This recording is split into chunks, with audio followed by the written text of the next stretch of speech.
Hello, everyone. Welcome once again to the Self-Knowledge course. Today, we will explore a very important topic. One of the essential foundations for achieving self-knowledge and for uniting with our own divine being is the creation of the internal bodies that allow our consciousness to fully manifest in the different dimensions of nature. Only through these bodies can we complete the journey back to our Father, to our own inner being. And to create these internal bodies, chastity is absolutely necessary. Chastity is a virtue that can only be recovered through the work we do on our own lust.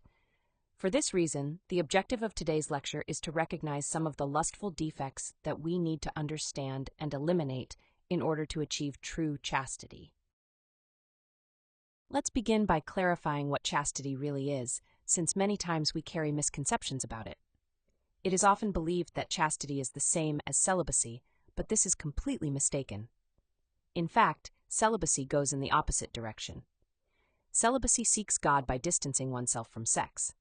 Chastity discovers that what divinizes us is already present within our sexual energy, and that our divine nature develops through the wise and pure use of this energy in the sexual practice with our partner. So, chastity is exactly the opposite of lust.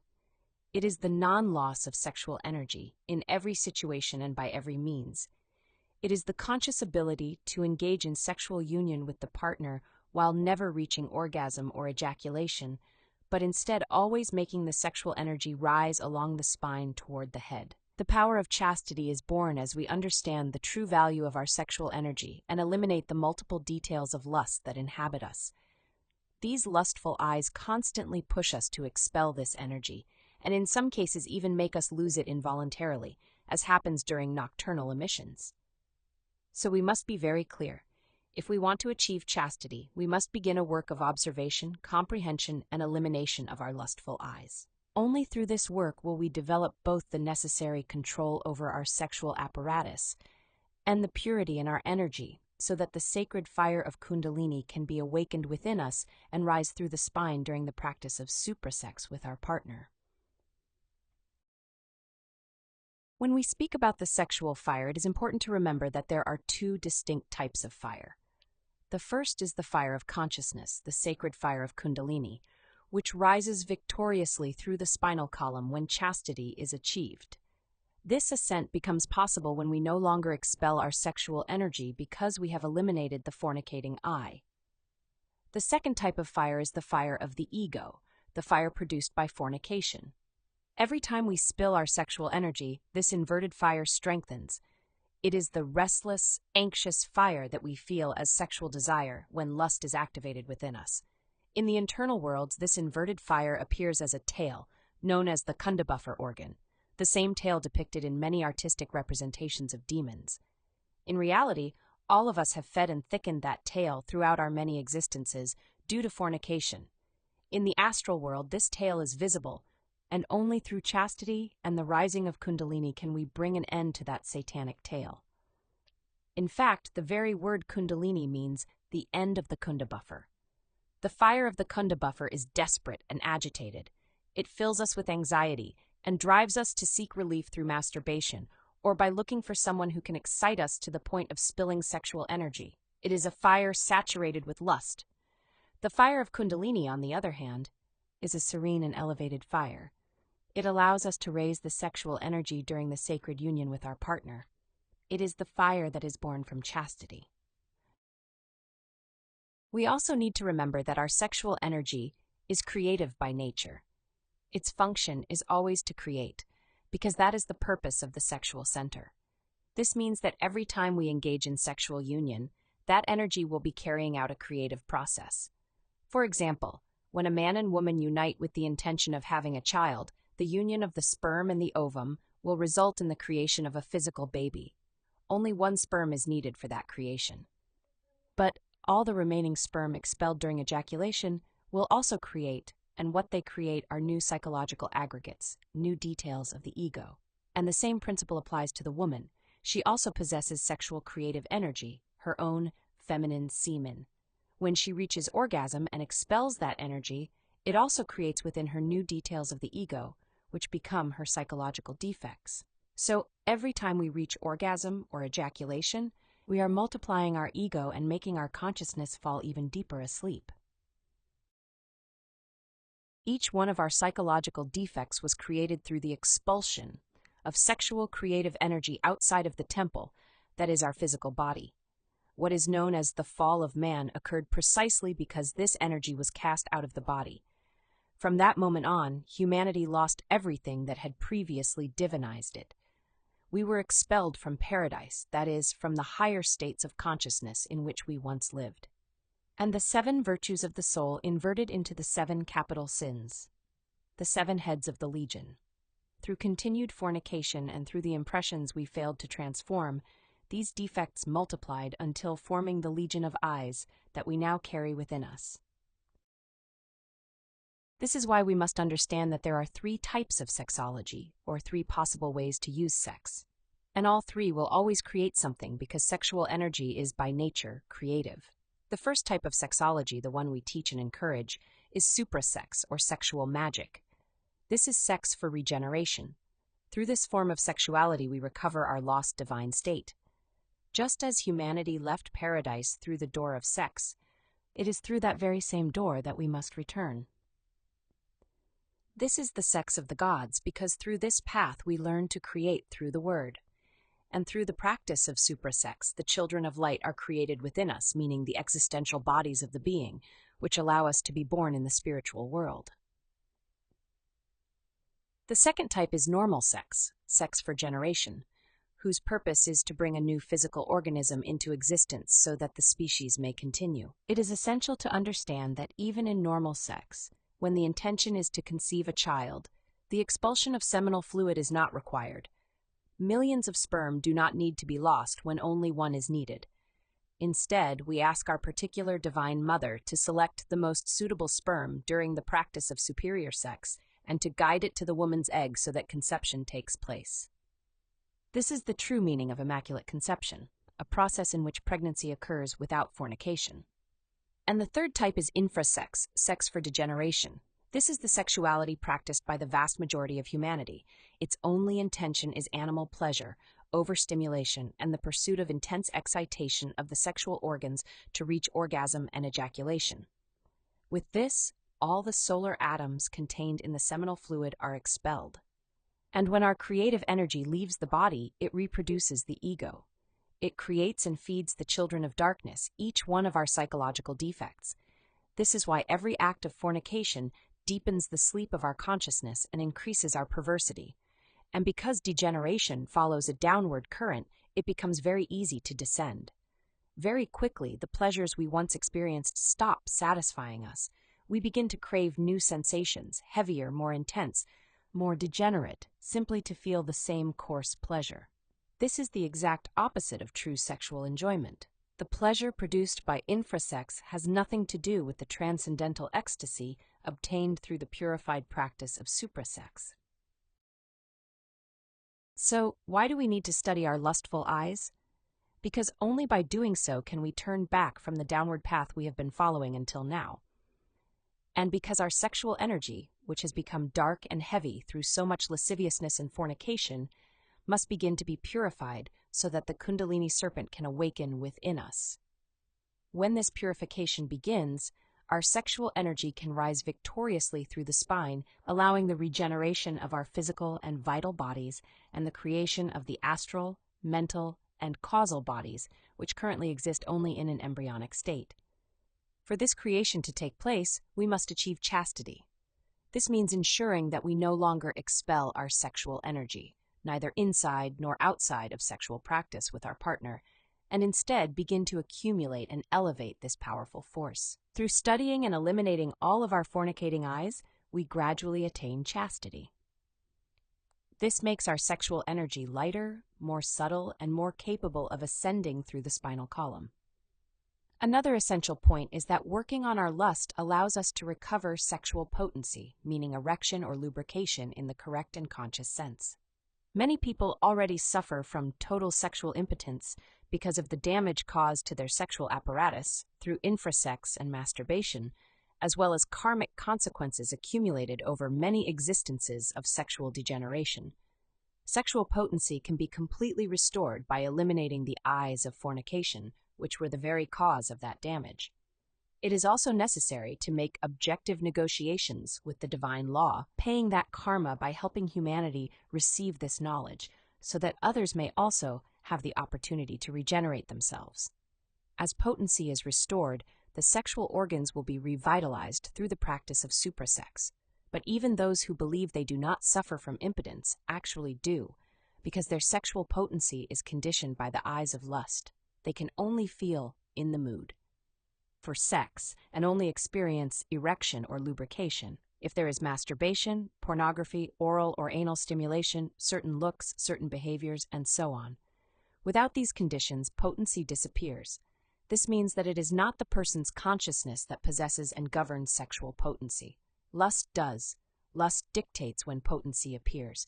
Only by working on all these conditionings, each one of our lustful eyes, and by transforming the sensations, tensions, emotions, and thoughts that impotence produces, can we gradually recover sexual potency for the consciousness. Then we will no longer need infrasexual practices to have potency. And with time, we will be able to sustain long practices of suprasex, lasting 1, 2, or even 3 hours. Now, how should we study the eyes of lust? We must do it through intimate self-reflection, always guided by our Divine Mother. This work is personal and profound, carried out through the meditation technique taught in Conference 22. In that technique, we bring into meditation the scenes of our life in which these eyes have manifested, and we observe every detail that appeared in desire, in the mind, in emotion, and in sex. Likewise, every sensation experienced in the scene we are meditating on must be observed, judged, and eliminated so that superior sensations can arise later during sexual practice. We observe each lustful emotion and every lascivious or self-justifying thought, and we eliminate them detail by detail. In this way, we work on everything we know has manifested in us in this current existence. When we engage in this work with true seriousness, our particular Divine Mother begins to guide us in the astral plane, showing us in dreams the eyes we must work on, and bringing to our mind during meditation the scenes we need to study. Through this guidance, we can advance steadily in this work. To begin, we simply need to ask ourselves, how many times have I fornicated in this existence, and in what ways? Immediately, the first lustful eyes that manifested in us in this life will begin to appear in our memory. And in the same order in which they developed, we eliminate them. And as I mentioned, this is a work directed by our Divine Mother. If we truly want to do it, we will succeed, because we have on our side the most powerful force in the world, the force of love. It is a force with immense creative power and also immense destructive power to reduce everything impure within us to cosmic dust. We are now going to look at a diagram that summarizes how lust operates. Seeing this diagram can even help us recognize things we previously didn't know were forms of lust. At this point of social degeneration, many practices of a deeply perverse nature are already accepted as normal.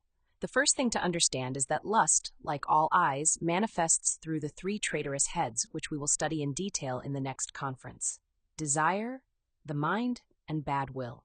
To make us agree to satisfy it, lust first makes us feel a desire. It activates the fire of the ego, creating the urge to seek sexual stimulation in order to reach fornication, which is the expulsion of sexual energy. In this way, lust ensures the survival of the entire ego, because as long as we continue to spill our sexual energy, the ego will always have nourishment. For this to happen, the second traitor collaborates, the egoic mind. It whispers excuses and justifications, convincing us to expel our sexual energy, and through this we end up falling into bad will, which is the direct action of fornicating. This is the ultimate goal of lust. Therefore, if we want to achieve chastity, we must carry out an intense work of self-observation, understanding, and elimination of the I that seeks to expel sexual energy from the body, which is fornication. Fornicating means spilling the sexual creative energy in any form, and we fall into fornication every time we reach orgasm and ejaculation. The eye of orgasm must also be worked on. This eye is made up of many justifications, concepts, emotions, and sensations that push us to seek the experience that releases sexual energy. There are 3 ways through which we always reach that point: masturbation, nocturnal emissions, and vaginal sex. Let's look at each of these in detail so we can identify some of the lustful eyes that make them up. This will encourage us to carry out our own study, to discover the ways in which these defects have manifested and continue to manifest in us, so that we can eliminate them. Let us now examine masturbation. The masturbatory eye is the one that stimulates the sexual apparatus in order to provoke orgasm, either in oneself or in another person.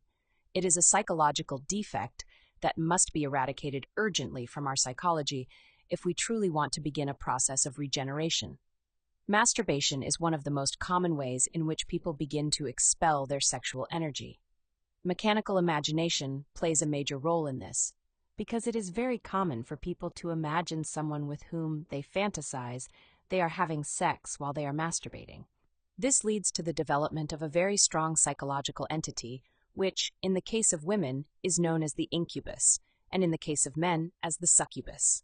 Through constant masturbation, this psychological entity, incubus or succubus, can lead a person to celibacy, to no longer wanting a partner, or to feeling that they do not need one. It can also lead to homosexuality, and this defect can feed itself so much that, through the creative power of imagination combined with the creative potential of sexual energy, it may even reach the point of becoming physically materialized. This entity develops every time the person masturbates and evokes a figure, usually of the opposite sex, to arouse himself. In this way, he creates and strengthens this terrible entity, which then enslaves him to the vice of masturbation. It is the same entity that commonly appears in dreams to have sex with the person, leading to nocturnal emissions in order to feed on that sexual energy. Despite what modern doctors, sexologists, and others may say, the truth is that masturbation is a pernicious and harmful practice. But in order to justify it, we convince ourselves that in moderation it is useful or beneficial, when in reality, from little comes much. Little by little, we feed this psychological entity until masturbation becomes a perverse vice that brings terrible consequences such as impotence, premature ejaculation, celibacy, and homosexuality. There are two types of masturbation, and we must examine both carefully to eliminate all the details we have nourished in this existence. These are solitary masturbation, which is sexual self-stimulation, and collaborative masturbation, which is when we seek another person's collaboration to stimulate ourselves sexually. In solitary masturbation, the self-homosexual eye develops, because every time we stimulate ourselves, we are obviously stimulating and arousing someone of our own sex, ourselves. This action normalizes the idea of sexually arousing someone of the same sex. Thus, masturbation becomes, in principle, what later leads many directly into homosexuality. And here it is necessary to clarify something important.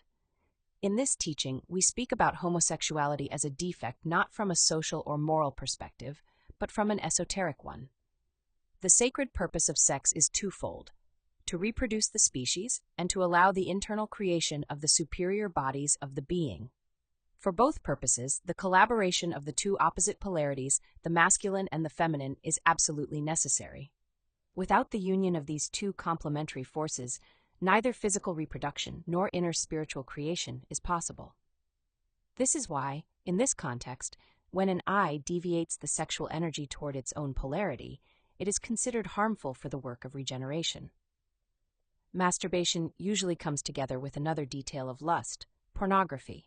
Pornography is a defect that we must also study in meditation in order to eliminate it, because it contaminates the mind and subdues us until it also becomes a terrible vice. When working to eliminate the masturbatory eye, it is also necessary to examine the methods we use to stimulate ourselves, because each method is itself a specific detail of this eye. If we used any sexual device or toy, artificial vaginas or penises, vibrators, dildos, inflatable dolls, and so on, we must study all of these details and eliminate them. Regarding collaborative masturbation, it includes stimulating others manually and being stimulated by them. It also includes what is commonly called oral sex and anal sex, which are not truly forms of sex, because sex occurs only when the male organ enters the female organ. Therefore, in those cases, what actually occurs is oral and anal masturbation, acts that inevitably develop the homosexual eye. Thus, it is necessary to work on these defects, reviewing in meditation the scenes in which we have nourished them in this life, if this has been the case. There are even heavier forms of masturbation, such as using animals for sexual stimulation, known as bestiality, and using corpses for the same purpose, known as necrophilia. Each person must see in an individual way how far they have descended on their path of degeneration with this masturbatory eye, and work in deep self-reflection on all the details they have nourished in their existence. Let us now look at nocturnal emission. A nocturnal emission is simply the loss of sexual energy during sleep. And why does it occur? It happens because of lasciviousness, because of that repressed sexual desire that in the astral world takes on form and creates a scene. We then see ourselves experiencing erotic dreams, and through the silver cord, which always connects the physical body to the astral body, the sensations of overexcitement reach the physical body, causing orgasm and ejaculation, and thus the loss of sexual energy on the physical level. So, what must we work on in order to eliminate nocturnal emissions? On one hand, we must work on all the sexual impressions we receive throughout the day through sight, hearing, smell, taste, and touch.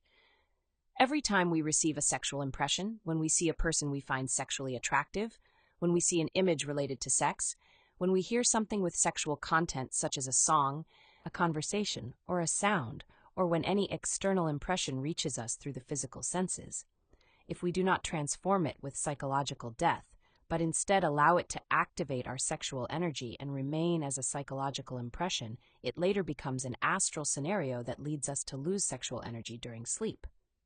On the other hand, there is identification. Identification occurs when we become absorbed by the impressions we receive and begin to provoke ourselves by remembering, fantasizing, desiring, and feeding those desires, which leads us into psychological sleep. These identifications eventually push us to look for ways to expel the sexual energy through masturbation or sexual activity. And if we do not act on them, they remain as frustrated sexual desire that ends up causing a nocturnal emission. It is also necessary to study the lustful details we feed in great quantity throughout the day through lasciviousness.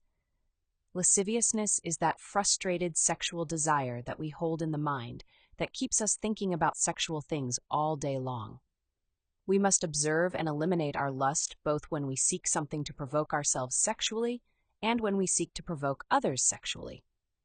This happens through small actions, thoughts, and lustful desires at every moment. The eye that watches pornography is a detail that must be understood and eliminated from our psyche, because it feeds many lustful details and burdens us with impressions that remain recorded in the mind, causing nocturnal emissions.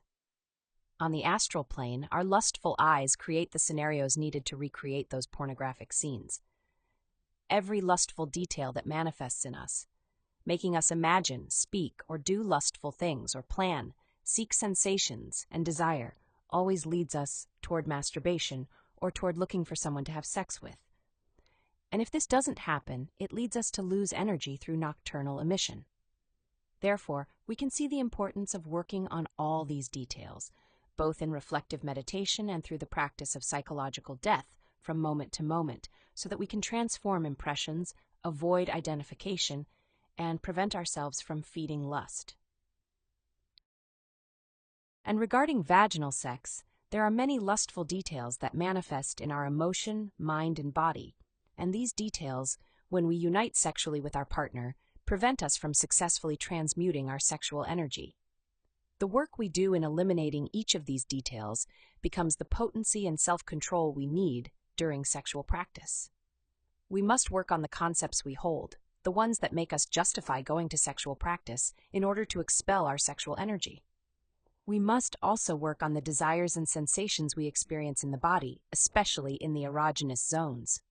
We must eliminate these so we can recover power over ourselves, which will gradually lead us to experience emotions and sensations of a superior type. We must study and eliminate the lustful details that expel sexual energy under the excuse that it is necessary for reproduction. The reproductive eye is the one that seeks fornication, but with the intention of having a partner and starting a family. There is much to study there, because when a person has a stable relationship, they often feel they have the license to fornicate, and they then give free rein to all their lust. We must therefore study all the lustful details that were nourished along that path, from when we were single, through flirting, engagement, during pregnancy, and so on. It is very important to work on and eliminate the eyes that like to have sex during pregnancy or during the menstrual period. We must also eliminate the eyes related to contraceptives, abortions, and castrations, which lead us to commit serious crimes against nature and accelerate our degeneration, eventually leading us to experience boredom and dissatisfaction. All of these must be worked on and removed from our psychology. A person who becomes dissatisfied with his or her partner falls into very heavy lustful details, such as adultery and prostitution. Therefore, it is very important to eliminate these defects. If we have been unfaithful, we must observe and eliminate the desires and justifications that led us to commit adultery, as well as the actions we carried out to make it happen. We must also eliminate the defect of prostitution, whether we have bought sex or have sold ourselves sexually. As we can see, there are many types of prostitution and many forms of adultery that we must reflect on, meditate on, and eliminate in order to develop true fidelity, both to our partner and to our energy. It is also important to study the aspect of witchcraft. Witchcraft occurs when someone already knows the power of sex and uses it with dark intentions to manipulate, to dominate, or to carry out revenge. Love spells, sexual moorings, rapes, and similar acts also fall into this category. What we have mentioned here may seem like many eyes to work on, but in truth, these are only a few details of the eye of lust. In reality, there are thousands upon thousands. Each person, through their personal study, must discover, detail, understand, and eliminate the specific manifestations that have appeared in them. And what will be the result of studying our lustful eyes? The result will be the development of that wonderful power called chastity. We will gradually free ourselves from so much lustful conditioning, from so much lasciviousness and perversity. We will leave behind the degenerated and weakened state in which we currently find ourselves, where simply seeing or hearing something sexual is enough to activate all our lust, and we will gradually enter a state of purity and self-control. In some of these eyes, we will witness the process of psychological death, because in the astral plane we will see animals, beasts, and entities, the internal representations of those psychological aggregates, dying. On the astral plane, we may also see ourselves washing our hair and how our hair grows. In the astral world, hair symbolizes chastity. Other defects will be removed from our spinal column and thrown into the abyss to be completely eliminated in the work of the second mountain.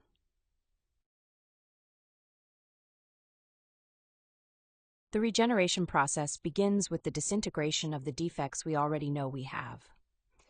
These eyes that we discussed today prevent us from achieving fidelity, chastity, and love.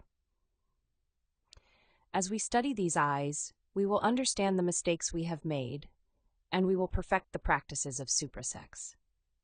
I hope that this conference and explanation have helped you understand the urgent need to work on these defects if you truly want to advance in your spiritual development, and that it has served as guidance to begin your own personal study. Thank you very much to everyone who participated in the conference. As always, we remain at your disposal for any questions you may have. I invite you to the next conference where we will talk about betrayal. There, we will examine in detail the 3 aspects or 3 internal demons that always lead us to betray others and our own conscience. Don't miss it.